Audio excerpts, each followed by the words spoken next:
大家好，我是阿辉。俗话说百菜不如白菜，这春节的餐桌上怎么能少得了它的身影呢？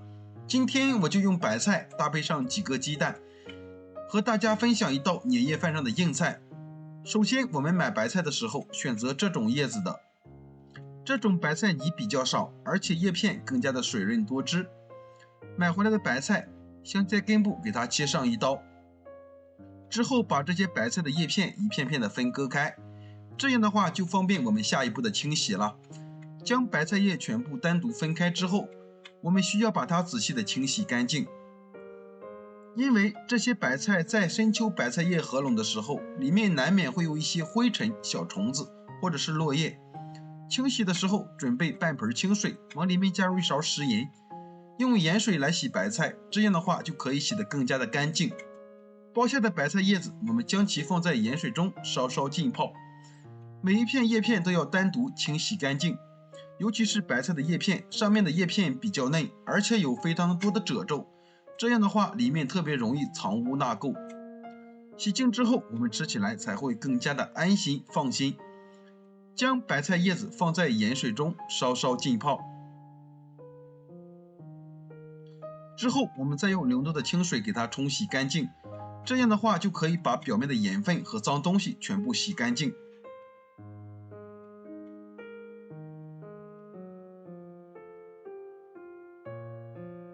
白菜洗干净之后，我们给它控干水分，放在案板上将它切成细丝。白菜中有丰富的维生素、矿物质元素以及微量元素，而且白菜里面的膳食纤维的含量也是非常的多，不仅味道鲜美，营养丰富，可以给人带来饱腹感，所以爱美的女孩子可以经常使用一些白菜，给它切成细丝，之后再将它横过来切成小一点的白菜颗粒。切好之后，再用刀给它剁一剁就可以了，不用剁得太细碎，稍微有一点颗粒感，吃起来也会更加的好吃。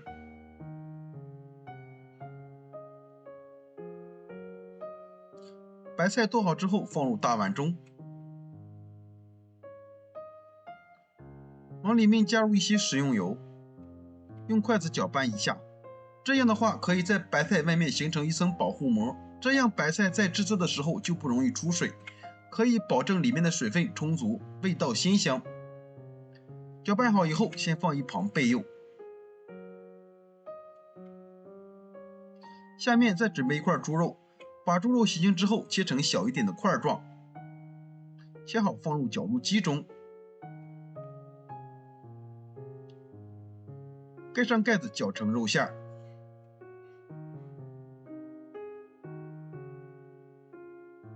接下来将绞好的肉馅倒入碗中，调一下味道。先放入一点蚝油，再来一点小磨香油，适量的花椒粉，少许的白胡椒粉。因为这里面的蚝油已经有咸味了，所以盐的量可以稍微少加一点，也可以不放。味精加入少许。调料全部放好之后，我们用筷子将调料和肉馅混合均匀，多搅拌一会儿。记得搅的时候最好朝一个方向搅拌，这样的话肉馅更容易上劲儿。很多朋友为了让肉馅嫩滑，都会往肉馅中加入一些鸡蛋。加入鸡蛋之后，肉馅里面的水分添加，肉馅就会变稀，而且这鸡蛋如果放的不好或者比例不对的话，也容易让肉馅更加的柴。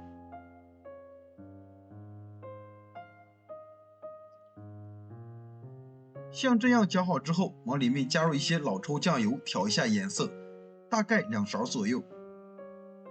加入酱油之后，用筷子再次搅拌均匀，这样搅完之后，肉馅的颜色更加的红润。把准备好的白菜全部放入肉馅中，再次给它搅拌均匀。白菜已经提前用食用油给它搅拌过了，这个时候的白菜不容易出汤。搅拌好之后，这白菜鲜嫩，肉馅鲜香，混合在一起，这个味道特别的香。平时你包包子、包饺子、做馅饼都可以用。这款白菜属于那种水分比较多的菜，所以我们在搅拌肉馅的时候，不要用那种葱姜水，也不要放鸡蛋，因为白菜里面的水分已经足够让这个肉馅变滋润。刚刚我们在调肉馅的时候放了很多调料，但是还有一个没有放，那就是小葱。葱一定要最后放，否则的话，经过长期的腌制，葱就会出现一股烂葱味儿。我们可以选择大葱的葱白，或者是这种细一点的小香葱，切成末，切得小一点，然后放入馅料中。之所以我们这里选的小香葱，第一是因为它的味道比较香，第二是因为小葱颜色翠绿，做出来的食物颜色更加的美观。小葱一定要记得最后再放，这样的话只有葱香味儿。猪馅已经调好了，先放一旁备用。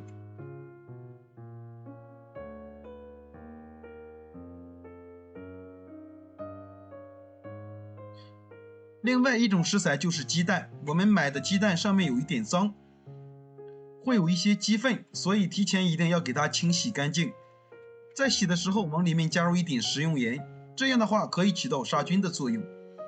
用手仔细的把每一颗鸡蛋给它搓洗一下，这样吃起来才会更加的放心。用盐水将鸡蛋全部清洗干净。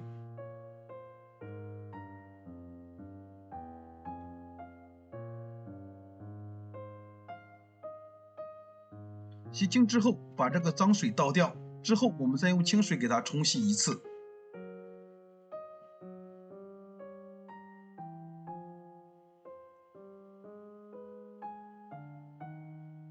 清洗干净之后，我们就可以拿去烹饪了。今天的鸡蛋我们不煎、不炸也不蒸，直接拿去用水煮一下。鸡蛋清洗干净之后，我们起锅烧水。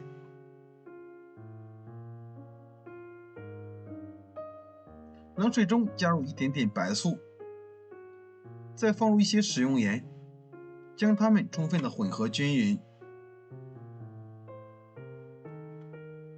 然后下入鸡蛋，水是微热。如果用冷水煮鸡蛋的话，随着水位慢慢的升高，鸡蛋煮的时间就会过长，这样煮鸡蛋特别容易老。如果用热水来煮鸡蛋的话，特别容易炸裂。所以煮鸡蛋的时候，我们记得用温水全程煮10分钟左右。将鸡蛋捞出，放入冷水中，这样热胀冷缩，鸡蛋壳也会更好剥。煮鸡蛋的时候，我们加的是盐和白醋，这样的话鸡蛋壳特别的好剥。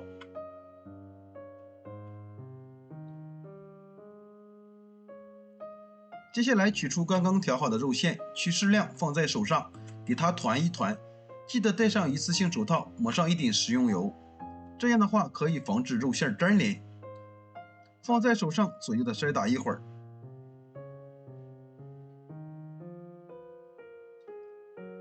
像这样就可以了。再将它按成小饼的形状，再把煮好的鸡蛋放在肉馅上面，将肉馅给它团一团。在鸡蛋的外面紧紧的给它包上一层就可以了。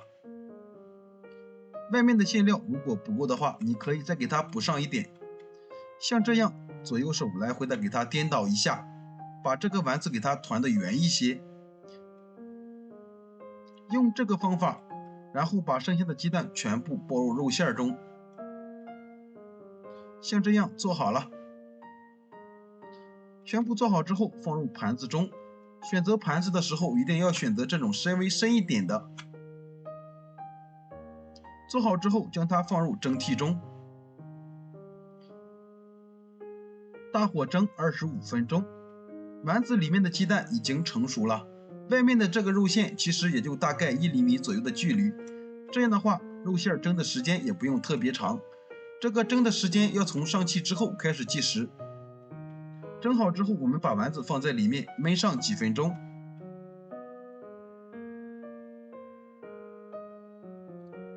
时间到了，再打开盖子，这丸子就蒸好了。将里面的汤汁倒在锅中，往汤汁里面加入一点生抽酱油，调一下颜色。开大火把这个汤汁煮开。汤汁煮开的时候，往里面加入一些水淀粉，勾一个薄芡，使汤汁变得浓稠一些。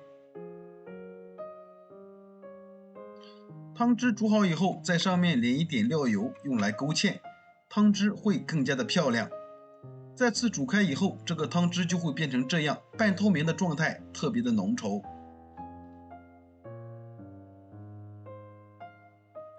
把煮好的汤汁淋在我们已经蒸熟的丸子上，这道菜就已经大功告成了。喜欢颜色深一点的话，我们可以把最开始的生抽酱油换成老抽，这样的话，这个汤汁颜色就会更加的红亮。像这样就可以端上桌享用美食了。蒸好的丸子里面是浓浓的肉香，也夹杂着白菜的清香。用勺子看一下，里面满满都是这种肉馅儿，非常的香嫩。用蒸的方法来制作丸子，水分更加的足，而且也不会像炸的外面有一点焦焦的。蒸熟的丸子软糯鲜香，粉嫩可口，特别的下饭。过年过节的时候用来招待客人，记得这丸子要摆5个，寓意着五福临门，好吃好看，还有个好寓意。如果你也喜欢，就收藏起来试试吧。喜欢我的视频，记得关注、留言、转发，谢谢你的支持，我们下期再见。